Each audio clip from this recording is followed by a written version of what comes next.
Well, Leon, you said you were going to shock the world. You did exactly that. I'm sure you're still processing everything right now, but I mean, what's this moment like for you? It's hard to put it into words, and that's the reason why I broke down in Octagon, because it all just came down. Everyone's seen my path. Everyone knows my path and how it went. And I've been saying all week that I believe that was the way it was meant to go, to build me into the man I am today, build my mental toughness. And even though that was one of my worst performances, I did not feel good in there tonight, and I went out there and knocked out the pound for pound. So it is what it is.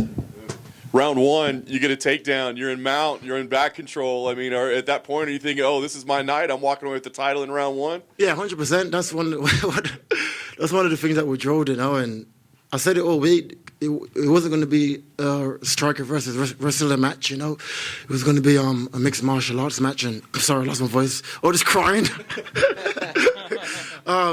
Yeah, it's going to be a mixed martial arts match, and that's what I did. I got the takedown and I got the back. I need to sharpen up on my finishing. I was drilling it all camp, but he did a good job defending the neck, And going into it, I knew it was going to be a tough fight. I said it all week. He is good, but I believe that I was a better man. And even though that was one of my worst performances, it is what it is. Got a clean finish. So obviously there's a huge momentum shift after round 1, 2, 3, and 4. He's kind of taking over and settling in. I guess what's going through your head at that point? I mean, was frustration starting to set in? Obviously you felt you weren't at your best. So what was going through your mind at that point?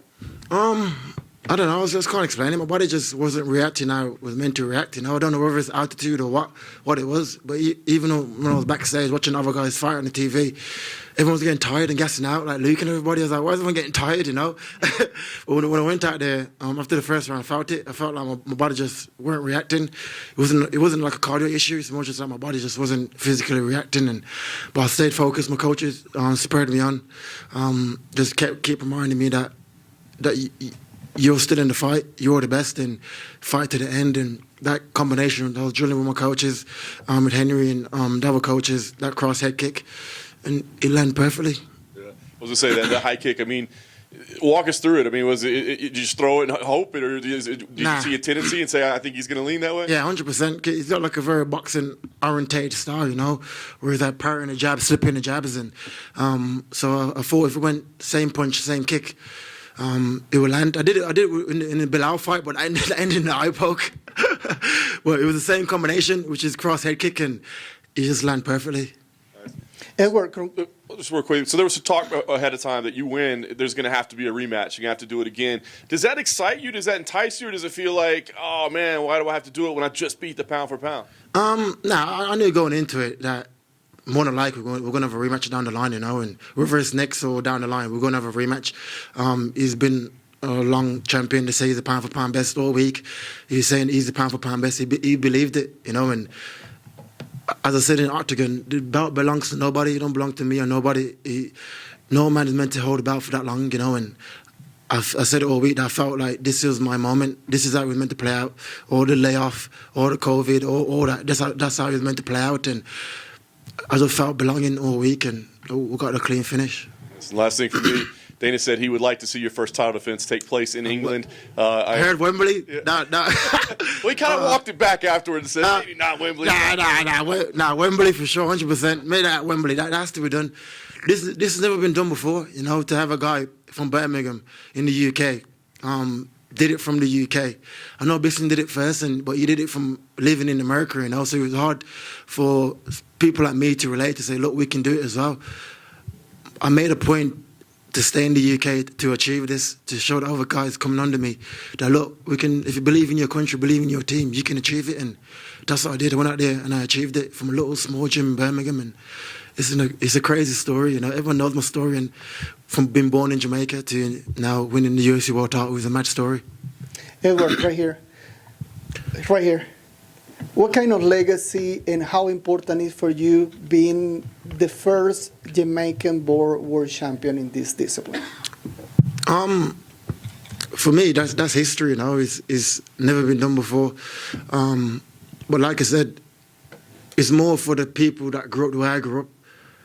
My path was rough. I know it. I felt it. And even though I put on like a toughness, I felt the pressure, I felt the doubt, I felt them all saying it can't be done. But I'm from the trenches. Like I said in my post-fight interview, I was born with nothing. You know, we had to claw our way up and immigrate to the UK to make a better life for ourselves. And I was able to change my life by getting in the UFC. You know, my mum signed me up to MMA gym at the age of 17 to keep me out of trouble, and I used it to change our family's future. You know, which is. I am proud of myself. I'm proud of everything I've achieved, and it's amazing. When Usman came to the octagon, he looked so confident, but you did not make eye contact. That give you some strength to actually go ahead and win the first round? No, not really. I just, like I said, I did not build him up to be this pound for pound GOAT everyone says he is. I said it all week. I don't believe that he's a pound for pound. Yeah, you have to be better than just wrestling and boxing, you know. And I'm a mixed martial artist. I can do it all. I took him down in the first round. Never been took down before. Yeah, so I brought a 100% record. Took him down, got the back, going for the choke. He did a good job defending the choke. After that, for some reason, my body just wasn't reacting. I don't know whether it's the altitude or what it was. But even when I was backstage and I was watching other guys fight like Luke and everyone else, everyone's getting tired and I'm guessing out. I didn't understand what it was, but even on my worst night, I beat the pound for pound. So, last question for me: you are a well-rounded fighter. So, what's your plan to go in at 25 minutes, like we used to see you fighting, or you knew that you need the knockout to actually win the belt? I knew I needed a knockout then to win the belt because I was losing the round.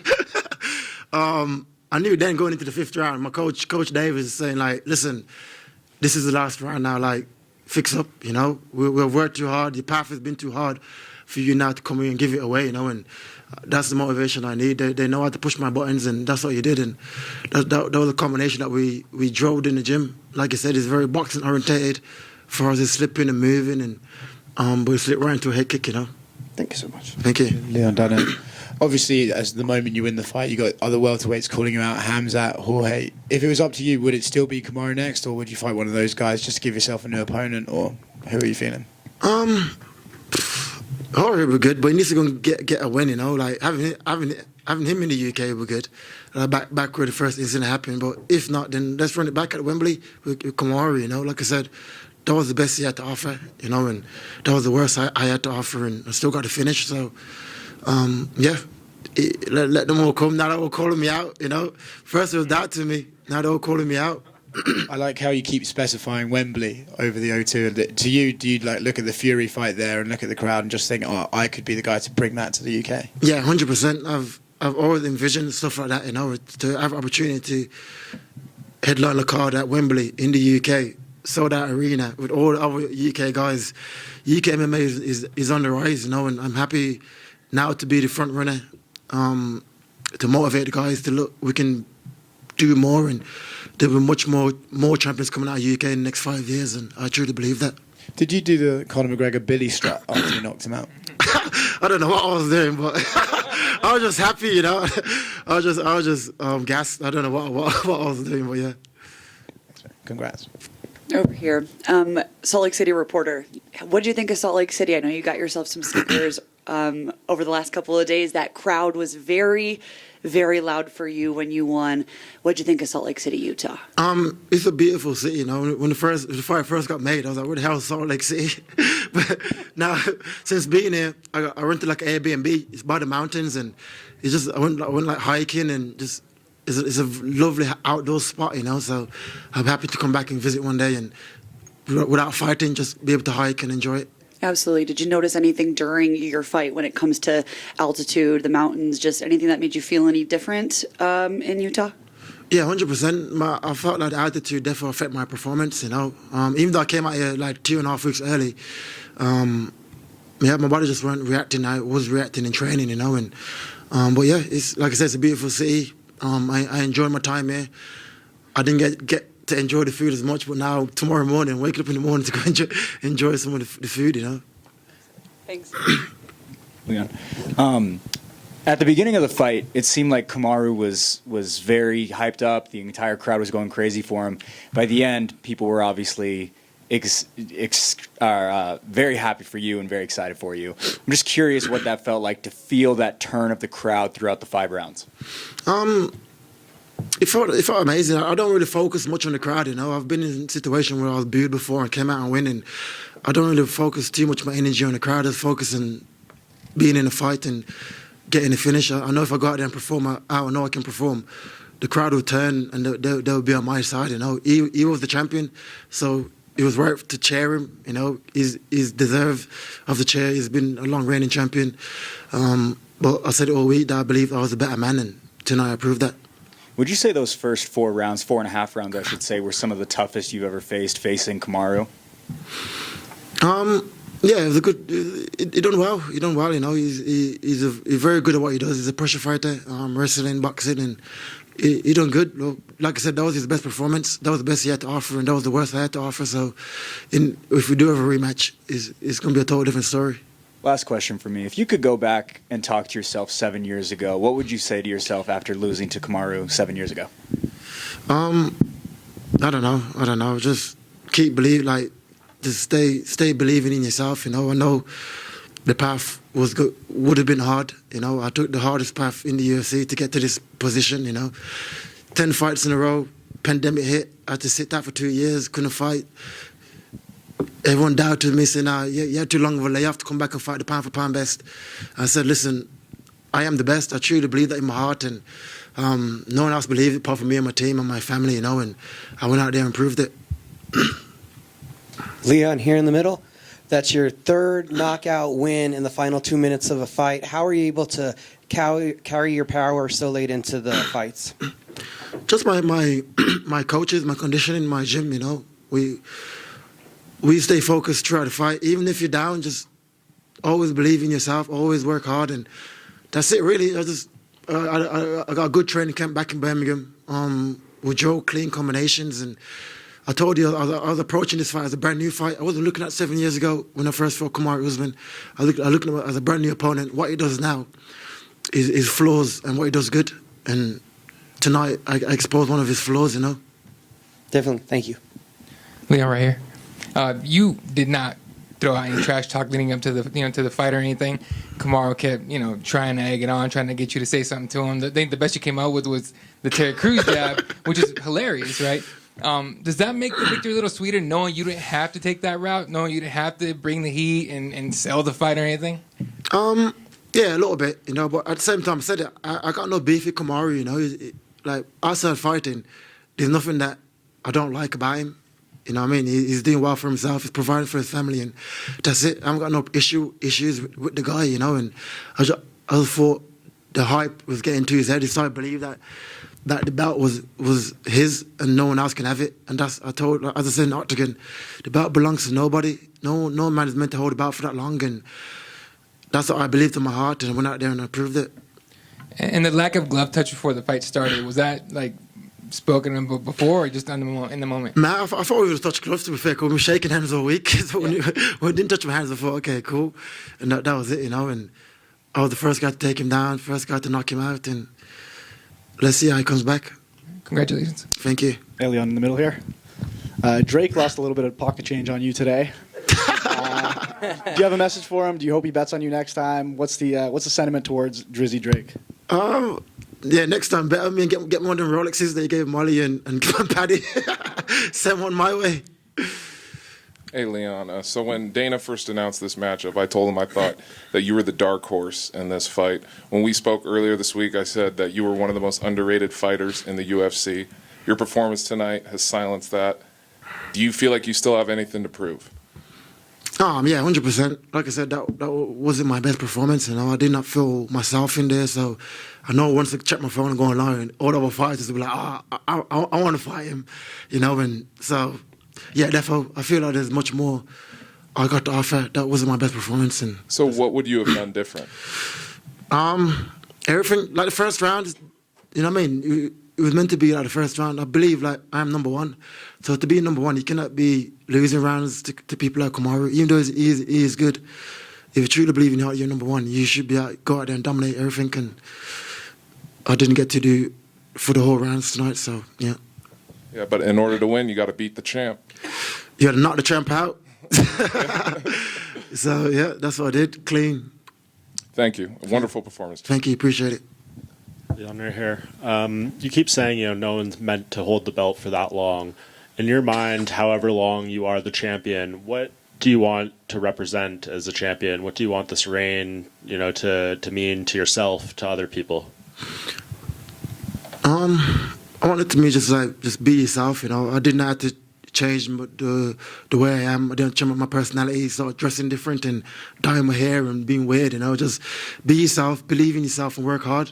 Like this social media generation, they think like as long as you be different, you can achieve great stuff. You don't. If you work hard, believe in yourself, you can achieve it. And I proved that. Like that's it. Hard work wins all the time. I said it all the time. Like I'm not gonna change. I'm gonna keep being who I am.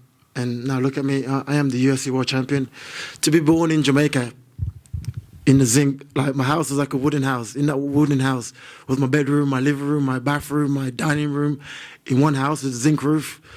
And now I'm here in Utah winning the world title is a wild story, and I'm proud of myself, and that's it.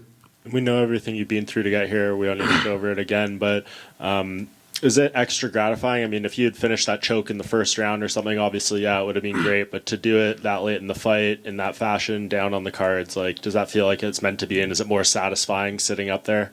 Yeah, 100%. I think it was just my luck for it to go like that as well, It's all been like a mad road. It was just my luck for it to be that down on the scorecards and come back and knock him out, So I'd love to see how he comes back now, because when you think you're that great, and get knocked out clean like that, you change people, so let's see. Leon, 56 seconds away from losing the fight, you throw that kick, you connect, he goes stiff, he falls. What's going through your head right in that moment?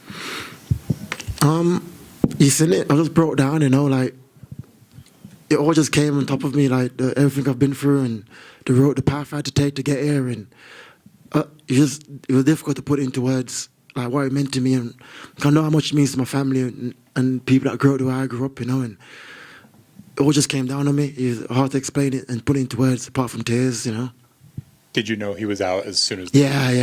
If the way he folded, I thought he's done, and I felt it. It was like a clean head kick, clean as it could get,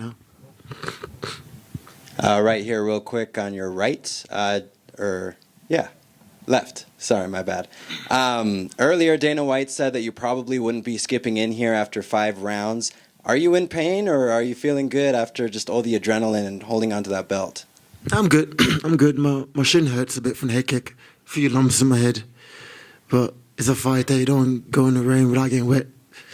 Got a little bit wet tonight. It's all good. Thank you. Appreciate it.